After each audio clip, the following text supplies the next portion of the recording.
Friday. Working on exterior illumination, putting on my Christmas stuff. Finally got a moment to do that. But yeah. It's hard not to feel like a badass when you listen to the song. Anyway, let's turn that down before we get in trouble. Rainy day.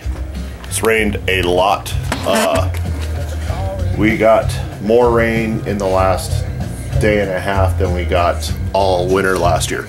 So, and we've already had quite a bit, so we're well above normal, which this state has desperately needed.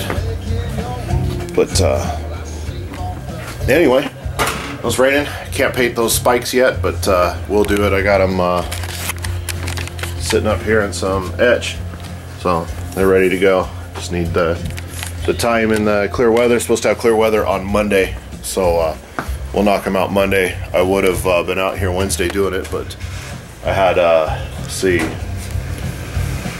I've worked way too many hours this week. I don't even remember. We get a thing called a flash flood warning at work, which basically you have to be ready to stop the train before anything, washouts, culverts. You got to check every bridge, every little culvert, any place known to wash out, any place where there's a mudslide, any place where a tree could fall across the tracks. You got to be ready to stop short of all that.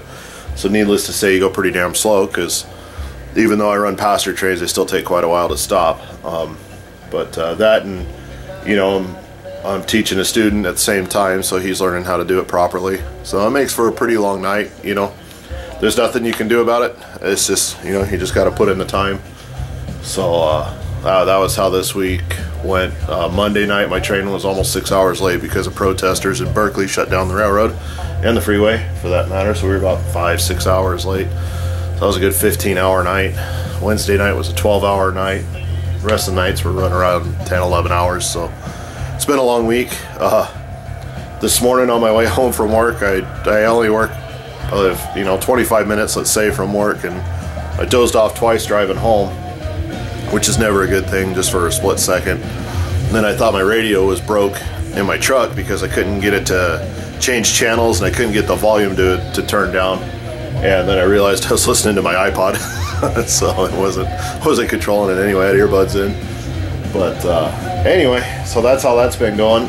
Really good news is today I found some factory ram horns for my Y-Block. On one of the Y-Block forums, a dude was selling them. I got them for about $100 cheaper than a set of repops.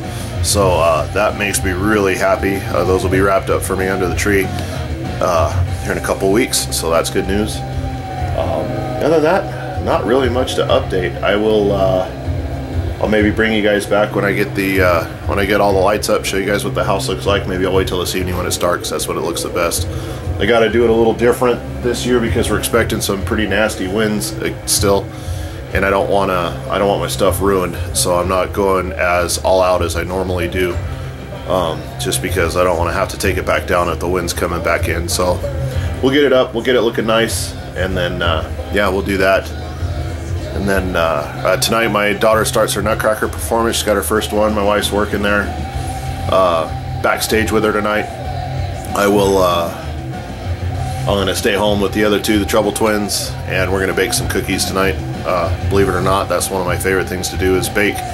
My dad's a hell of a baker. My dad's dad, was a hell of a baker before he passed away. A lot of the recipes that I use are actually his recipes, so it's kind of cool. It's a lot of fun, you know.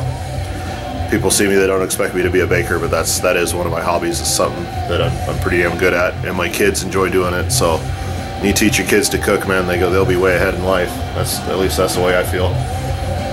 So yeah, that's what we got going on. Maybe I'll show you guys the whatever we're gonna whip up tonight, and then we'll do show you guys the lights. But that's about it.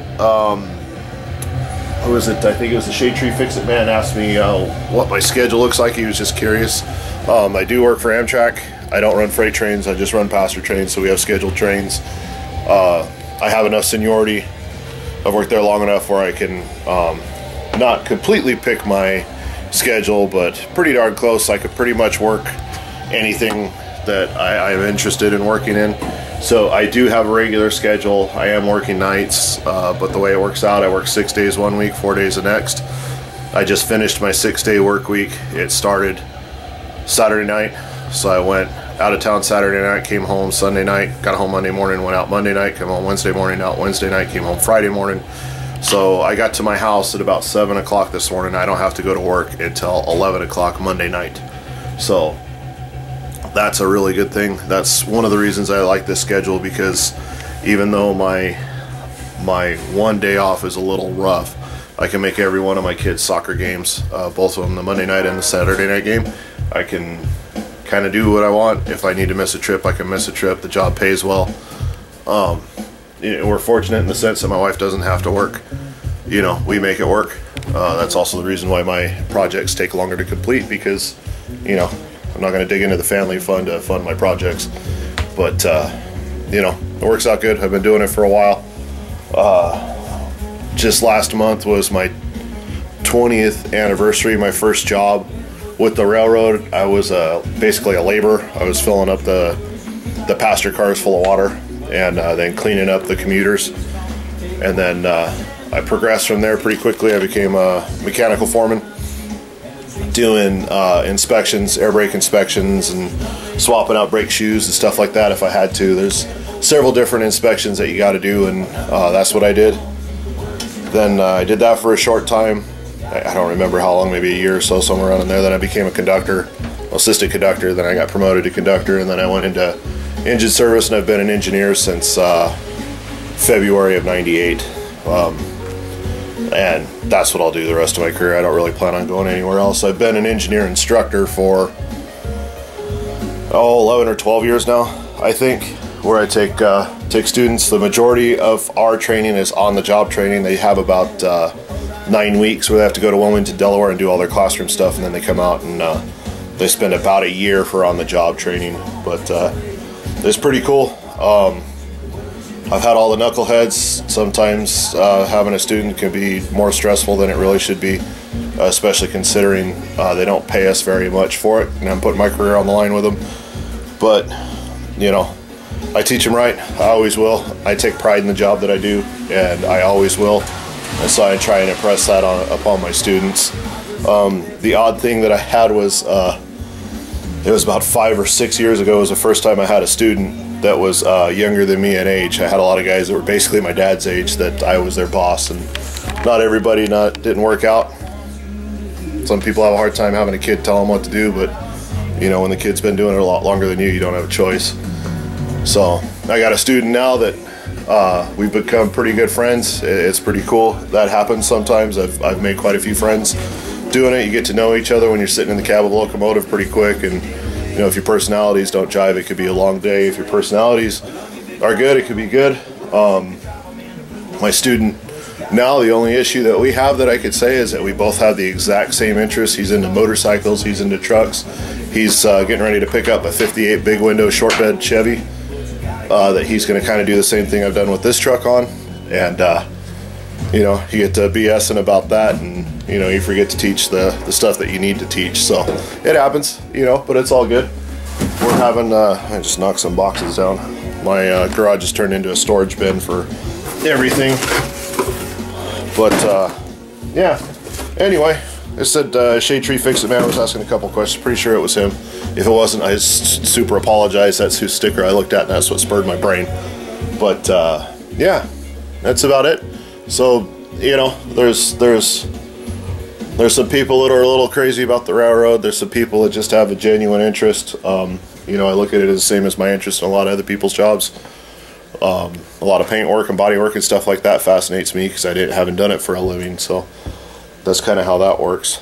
But yeah, you guys ask questions, I'll answer them. You know, if I get sick of it, I'll say so. No big deal. But you guys all, hope you guys had a good work week. Hope you guys have a good weekend. Hope the weather is favorable wherever you are, and turns out however you like it. Be a busy weekend, but I'll be out in the garage on Monday. It's supposed to have clear weather, and we're gonna get these things done. I picked up some leather that I'm gonna make some little lanyards to hang these from. But I forgot I had some oil on those. Awesome. So I'm gonna clean my hand up, finish my lights, and I'll bring you guys back. So you guys all be good. Have a good weekend. We'll talk to you later.